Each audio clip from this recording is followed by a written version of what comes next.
Pagi itu kusapa beberapa teman sekolah seperti biasanya. Tapi tak ada satupun yang membalas sapaanku. Aku coba tersenyum, namun mereka memalingkan muka seakan tak melihatku. Kumasuki ruangan kelas yang sudah cukup ramai. Lalu, aku sapa Nina, teman sebangkuku. Tidak seperti biasanya, Nina yang setiap kusapa acuh justru mendekat ke arahku. Ia lantas berbisik. Aku cukup kaget mendengar perkataannya. Tak percaya. Kusebarkan pandanganku ke seluruh kelas. Hampir semua teman sekelasku seakan kompak melakukan hal itu padaku. Melakukan hal yang membuatku tersiksa selama sisa masa SMA-ku. Pandangan jijik dan merendahkan terus mereka arahkan padaku seraya berbisik-bisik. Kini aku tahu, Nina berkata yang sebenarnya.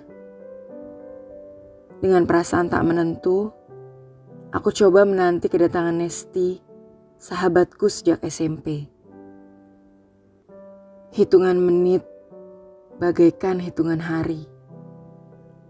Menunggu Nesti yang akhirnya datang juga.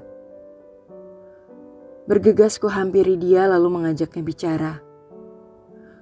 Sungguh sangat di luar dugaan. Nesti benar-benar mengacuhkanku. Dia tidak menjawab pertanyaanku, bahkan melihat saja tidak mau. Aku berusaha menggenggam tangannya, pelan. Tapi ia menepisnya dengan keras. Sakit tepisan itu tak seberapa, tapi sakit hatiku tak terhingga. Sikap Nesti itu adalah jawaban akan pertanyaanku.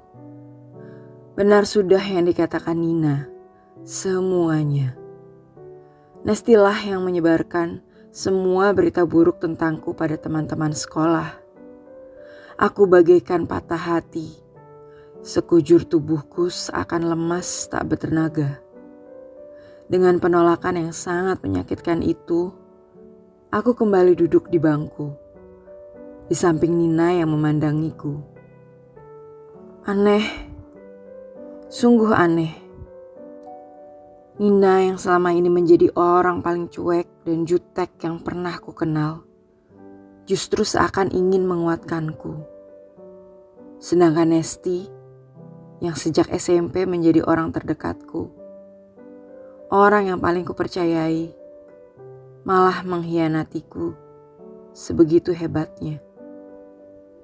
Ingin aku menangis, tapi ku coba sekuat tenaga menahan air mata ini untuk tak terlihat. Entah apa salahku. Semenjak hari itu, hampir semua teman menjauhiku. Dan semenjak itu juga, Nesti berubah menjadi musuh terburukku. Setiap hari yang aku terima hanya ejekan tentang keadaanku yang tidak punya ayah.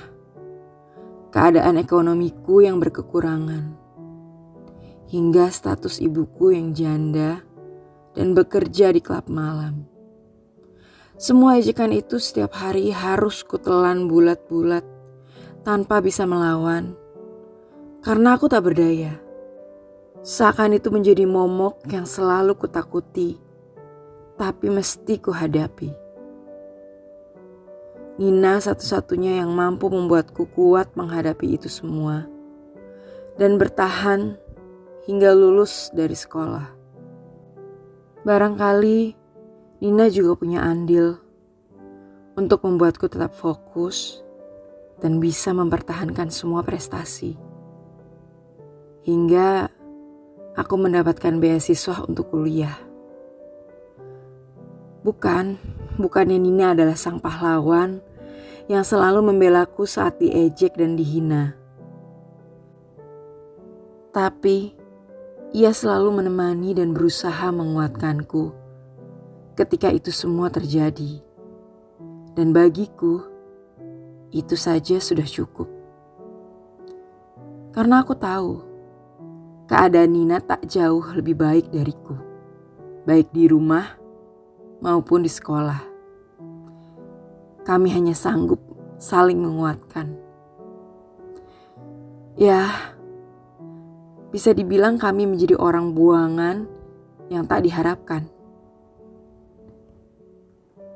Syukurnya, kini aku dan Nina menjadi orang yang berbeda. Aku turut bahagia. Nina bertemu dengan seorang pria mapan yang mencintainya dengan tulus.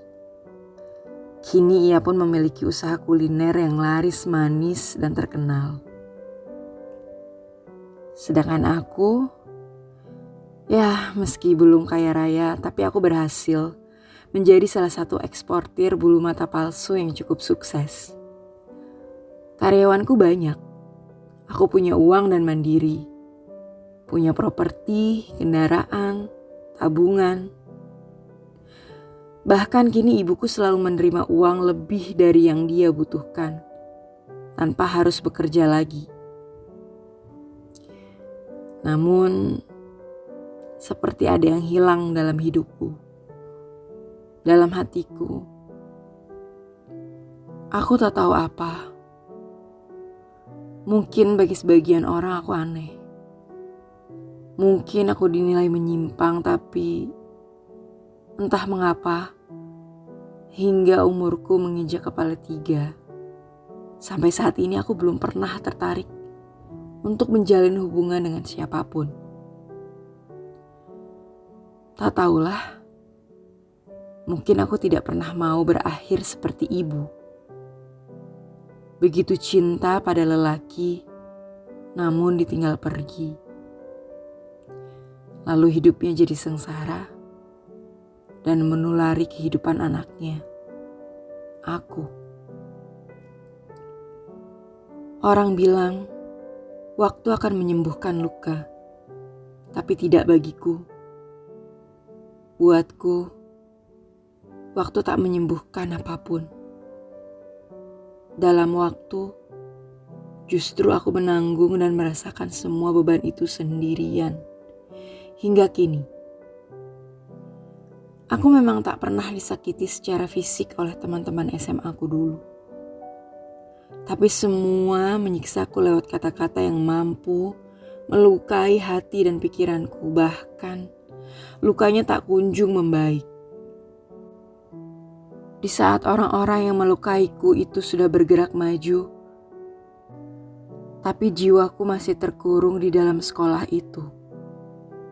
Ketika mereka sudah lupa akan semua perbuatannya padaku, tapi aku masih berusaha menghilangkan kenangan buruk itu dari kehidupanku. Benci, kesal, rasa yang ingin kutumpahkan. Terlebih ketika ada beberapa orang dari mereka menemukan keberadaanku kini lewat sosial media. Melihat keberhasilanku lalu dengan mudahnya menyapa tanpa dosa. Berbasa-basi kecil lalu merasa seolah berhak untuk mengambil keuntungan dariku. Mulai dari meminta pekerjaan hingga meminjam uang. Namun itu semua hanyalah bagian kecil dari kemuakanku. Puncaknya adalah ketika seorang perempuan yang sangat aku kenal wajahnya, meski sudah terlihat menua, datang ke kantorku yang entah dapat dari mana alamatnya. Perempuan itu tersenyum lebar ketika pertama kali melihatku. Aku sedikit gemetar, perasaanku campur aduk. Bahkan aku sempat terdiam beberapa lama ketika ia menyapaku, memanggil namaku. "Gaby, apa kabar? Ini aku Nesti, sahabat sekolahmu dulu." Begitu ucapnya. Sahabat. Cih, aku tersenyum sinis. Mempersilahkannya masuk ke kantorku sambil terus menahan sejuta rasa benci di dalam hati. Aku mendengarkan semua omongan, keluh kesah serta permintaannya padaku. Perlahan aku tak lagi gemetar. Hatiku sedikit tenang, atau mungkin sedikit bahagia. Mendengar semua penderitaan yang ia alami, kesusahannya, dan berujung pada permintaan tolongnya untuk bekerja denganku karena butuh uang. Satu hal yang aku benci dari pertemuan ini, Nesti sama sekali tak mengungkit perlakuan kejinya padaku dulu. Untuk beberapa saat kami saling bertatapan. Kulihat dalam-dalam matanya. Nampak jelas keputusasaan. Seperti yang kurasakan ketika ia menepis tanganku dulu. Melihat keputusasaan itu, terluncur dariku sebuah pertanyaan tentang masa lalu yang menyakitkan itu. Satu kata, mengapa? Jawaban Nesti sungguh di luar pemikiranku. Semua itu dia lakukan hanya karena ia menyukai seorang lelaki yang ternyata menyukaiku. Lalu semua itu membangkitkan rasa irinya padaku.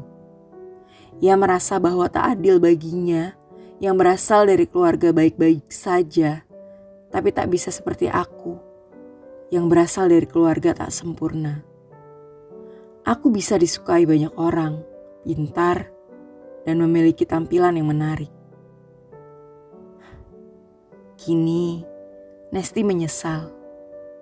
Paling tidak itu yang dia katakan. Dan ia berusaha meminta maaf dengan sungguh. Ia memintaku melupakan semua hal menyakitkan yang dilakukannya dulu. Lalu menyisakan kenangan indah persahabatan kami yang buatku sudah hancur jadi abu. Kemudian, apakah salah jika aku mau mengabulkan semua permintaannya untuk bekerja denganku? Tapi tujuanku adalah membuatnya merasakan penderitaan batin seperti yang kurasakan dulu.